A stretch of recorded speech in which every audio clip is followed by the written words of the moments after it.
네, 안녕하십니까. 오늘 이 시간에는 제 1강에 이어서 2강으로 들어가겠습니다. 시작이니만큼 또 감초를 제가 1강에서 좀 설명을 드렸고요. 어, 오늘은 이제 그 원기 회복에 쓰이는 그 사군자차, 사군자차에 들어가는 에, 네 가지 종류의 그 재료를 제가 말씀드릴까 합니다. 감초는 설명을 드렸고, 어, 그 다음에 오늘 설명드릴 건 삽주 뿌리, 또 백출이라고도 하죠. 백출에 대해서 간단하게 말씀드릴까 합니다. 백출은 뭐 뱃속, 비위, 뱃속의 그 소화에 엄청 자주 쓰는 재료입니다. 음, 성미는 달고 약간 쓰고, 약간 따뜻하고, 또 독이 없습니다. 그리고 가는 곳은 비위, 뱃속으로 간다는 얘기죠. 뱃속으로 가가지고, 어떻게 그 소화에 도움이 되냐면, 우리가 그 음료수라든가 국물이라든가 이런 걸 먹으면은, 곧바로 소변으로 나오는 게 아니고, 내부에서 어느 정도 소화가 돼야 돼요. 그래야 이게 소변으로 잘 빠져나오는데, 음, 그렇지 않고 일부는 그 물이 이제 쉽게 말해서 장기간 이렇게 있으면은 이게 뭐 가래 형식으로도 되는 것이고, 지방으로도 되는 것이고 그렇습니다. 그래서 어, 뭐 가래나 지방이나 어떻게 보면 뭐그 어원이 똑같습니다. 반몸이라고 합니다. 전문 용어로. 분류를 하자면 또 그렇게 되지만 거의 뭐 비슷하다 이렇게 생각하시면 되겠습니다. 그래서 이런 것들이 이제 내부에서 그 먹었던 그 음료수나 국물 이런 따위가 오랜 동안 그 정체되면은 점점 굳어지면서 이제 가래도 되는 것이고 뭐 지방으로도 되는 것이고 묽은 지방이 조금 있으면 이제 굳어지고 단단한 지방으로도 되고 이런 따위가 전부 소화가 원활해야 되는 것입니다. 왜 그러냐면 이 물도 소화가 돼야 돼요. 음. 소화가 안 되면은 자꾸 이게 이 피부 밑에 자꾸 이게 달라붙어요. 피부가 두꺼워지고 또 내장 지방 이런 따위로 배도 이렇게 뿔뚝 나오고 살도 이렇게 점점 찌고 그런 것입니다. 결국은 기 부족입니다. 배가 나온다거나 살찐다거나 그런 건 전부 이 기가 물을 소화시키는 것인데 이 기가 부족하면 자꾸 체내에 쌓여가지고 그렇게 비만으로 자꾸 가는 것이죠. 결국은 비만은 에, 이, 이 기가 원활치 못해가지고 음, 이런 따위를 소화를 못 시키기 때문에 쌓였다 이렇게 생각하시면 되겠습니다. 여기에 제일 적합한 약초 재료가 바로 배출입니다. 삽주뿌리라고도 하고. 그래서 이게 내부에 그 뭐 묽은 그 지방이라든가 뭐 하여튼 이런 따위가 소화가 안 되면 소변으로 나가지 않고 체내에 쌓이다 보면 눈이 이렇게 보여. 음, 예, 눈이 붓고 또 팔다리가 자꾸 두꺼워져. 음, 지방이 쌓여가지고. 예.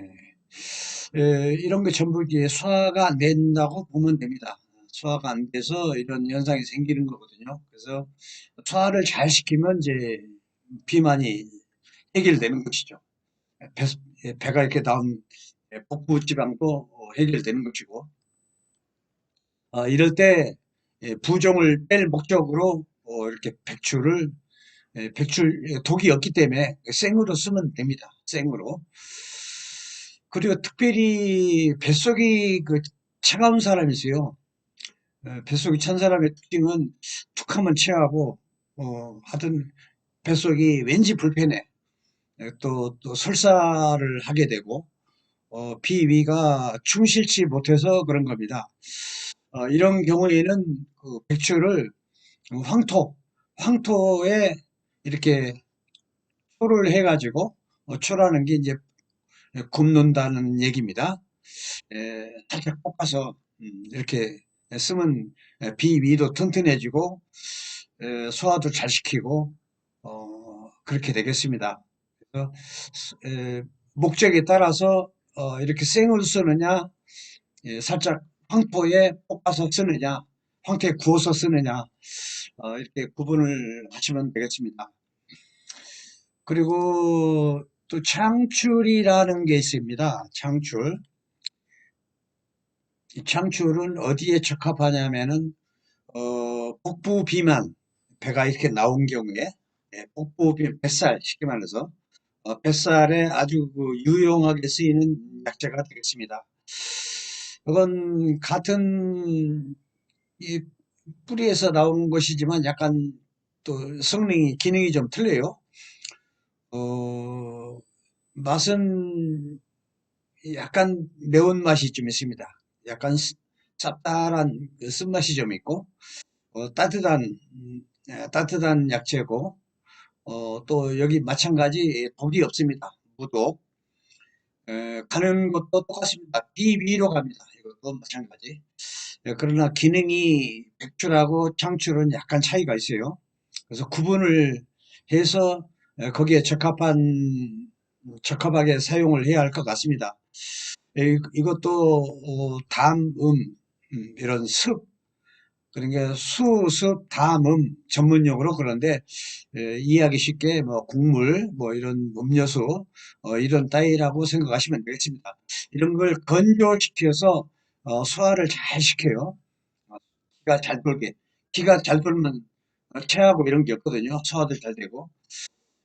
그렇게 뱃속을 건강하게 에, 해주고, 그리고 눈이 밝아져요. 음. 그래서 눈이 밝아지고, 백출은 땀을 내는 기능이 없는데, 이 창출은 땀을 내는 기능이 있습니다. 그런 약간 차이가 있죠. 그리고 백출은 그 거습, 이런 뭐 곡물, 음료수 이런 걸 잘 소화를 시켜서 없애는 반면에 그냥 소화제라고 생각하시면 됩니다. 이 백출은. 근데 창출은 좀 더 기능이 또 몇 가지가 더 있어요. 아까 말한 것처럼 땀을 낸다거나 아니면 복부 비만, 복부 비만에 아주 유용하게 쓰실 수가 있습니다.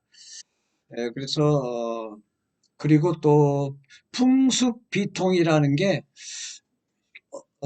우리 저 연로하신 분들 뭐 저리고 어디 막 뻐근하고 아프고 신경통 이런 거에 참 좋습니다. 그리고 찬 기운에 몸이 상해서 감기, 감기 기운이 있을 때 이걸 아주 유용하게 쓰실 수가 있겠습니다. 그리고 어, 식욕이 없을 때, 밥맛이 없을 때 이거 쓰시면 참 밥맛이 돌아오고 음식 생각이 없는 사람들, 이거 전부 뱃속에 소화가 잘 안 되고 체기도 있고 뱃속이 찬 기운이 있고 그러면은 음식 생각이 없어요. 이렇게 이런 게 모두 그 비위의 그 화합이 안 돼서 그래요. 이걸 화합을 시켜서 소화도 잘 시켜주고 밥맛도 좋게 하고 그런 성질이 있습니다. 그래서 이 매운맛이 있다고 했어요. 배추는 매운맛이 있는데 이건 약간의 매운맛이 있습니다. 그리고 매운맛이 있고 내부의 그 음액을 손상시킬 우려가 있습니다. 그래서 음액이라고 하는 것은 통증, 진액, 피, 뭐 이런 담음 다 해서 이 음액이라고 하는 것인데 그중에는 피도 들어가기 때문에 진액도 들어가고 그래서 이런 걸 과도하게 건조시키는 그런 성질이 있기 때문에 마른 사람들은 쓰시면 안 되겠어요. 몸에 뚱뚱한 사람은 좋은데 마른 사람은 이런 걸 건조시키기 때문에 조금 조심해야 돼요. 그래서 잡숴가면서 이렇게 적절히 예, 조정을 하는 게 좋겠습니다. 마른 사람은 거의 이제 피도 좀 부족해요. 피도 부족하고 음액도 부족하고 그래서 그것을 음양으로 해서 음이 부족하다 이렇게 생각하시면 되겠습니다. 그래서 이걸 과도하게 건조시켜 버리면은 허열이 생깁니다. 음, 음이 허해서 허열이 생기는 거거든. 그런 게 거기 때문에 안 쓰시는 게 좋겠고 또 대변이 건조해서 변비다 이런 경우에도 안 쓰시는 게 좋겠습니다. 점점점 더 건조해지니까. 그리고 어, 이, 이 바깥에 피부, 뭐 피부가 그 땅구멍이 하여튼 그 피부가 약해서 식은땀 나는 사람, 음, 뭐 잠잘 때도 식은땀 나는 사람이 있어요. 예, 그런 건 병입니다. 방이 뜨거워서 땀 나는 게 아니에요. 예, 그런 건 빨리 좋은 그 약초를 이용해서 식은땀을 치유해야 돼요. 그렇지 않으면 밤새 땀을 흘리면은 과도하게 땀을 흘리면은 쉽게 말해서 진액이 다 풀린 상태에 이르기 때문에 건강상에 썩 좋은 게 아닙니다. 그런 건 그 식은땀은 별도로 또 환기라든가 뭐 부소맥이라든가 좀 있어요 이렇게 차후에 또 말씀드리겠고 하여튼 식은땀을 흘리는 경우에는 백주를 쓰셔야 돼요. 장수 쓰시면 안 되고 하여튼 이렇게 백출과 창출은 모두 이 내부의 그 습을 건조시켜서 비위, 이 뱃속을 건강하게 소화를 잘 시키고 건강하게 해주는 작용이 있으나 백출은 그 비위를 건강하게 하는 그 작용이 우수하고 어 그러나 이 배가 나오고 몸이 뚱뚱하고 습을 건조시켜서 습을 없애는 그러한 작용은 창출을 따라가지 못합니다. 그래서 비만한 사람 반드시 창출을 쓰시기를 제가 권하겠습니다. 그래서 그 백출은 반대로 그 아까 식은 땅구멍이 약해서 피부가 약해서 땅구멍이 저절로 열려가지고 식은땀 흘리고 이런 걸 오히려 백출은 그걸 그 튼튼하게 해요. 그래서 땀이 안 나게 해요. 반대로 창출은 땅구멍을 열어서 땀을 나게 하고 이런 반대되는 효과가 반드시 있기 때문에 그런 걸 조심해서 쓰시는 게 좋겠습니다.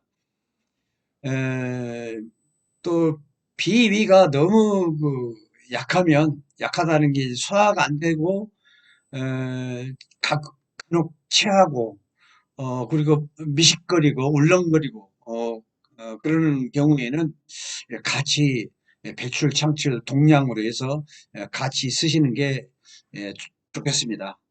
그래서 어, 이렇게 또 내부의 그 습열로 인해서 습과 열로 인해서 그 가슴이 답답한 경우가 있어요. 가슴이 답답하고 식은땀 나고 또 몸이 무거워. 막 몸이 마치 물 먹은 솜처럼 몸이 아주 무거워. 그런 경우에는 석고라든가 지모 등등을 그 배합해서 쓰기도 합니다. 또 그리고 이 아까 그 묽은 이 전문 용어를 자꾸 나오는데 담음이라고 하거든 전문 용어. 근데 이걸 묽은 가래, 묽은 뭐 지방 이런 따위로 또 이해하시면 되겠습니다. 이런 게 제때제때 소화시켜 가지고 소변으로 배출시키면 내부에 쌓이는 게 없는데 제때제때 배출을 못 시키면은 이게 어디로 가냐면 다리로 갑니다. 다리가 이렇게 예, 특히 여자분들은 이제 특히 할머니들 다리가 뻘겋게 붓기도 하고 다리가 붓기도 하고 그렇습니다. 아니면 또 다리가 힘이 없어. 음, 걸을 때 힘이 없고, 그럴 때 적절한 그 추가적인 약재는 우술이라고 있습니다. 쇠무릎이라고 그러죠. 쇠, 에, 일반 용어는 쇠무릎, 전문 용어는 이제 우술이라고도 합니다. 우술과 또 황백이라는 약재가 있어요. 약초. 또 율무살을 이렇게 의인이라고도 합니다. 율무살을. 이런 걸 적절히 이렇게 추가로 해서 잡수시면은 많은 그 효과를 보시리라 믿습니다. 또 하나의 특징은 이 창출은 또 야맹증에도 효과가 있어요. 음, 그 배가 나오건 뚱뚱하건 말랐건 그런 게 구애받지 않고 야맹증에는 창출이 어느 정도 효과가 있습니다. 써 보실 만합니다. 야맹증이 밤에 잘 못 보는 걸 그걸 말하는 겁니다. 예. 그래서 오늘은 그 백출과 창출의 이 차이점이지만 또 같이 쓸 수도 있는 경우도 있다. 이것까지 제가 말씀을 드렸습니다. 차이점하고 같이 쓸 수 있는 경우하고. 네. 그러면 다음 시간에 뵙는 걸로 하겠습니다. 네, 감사합니다.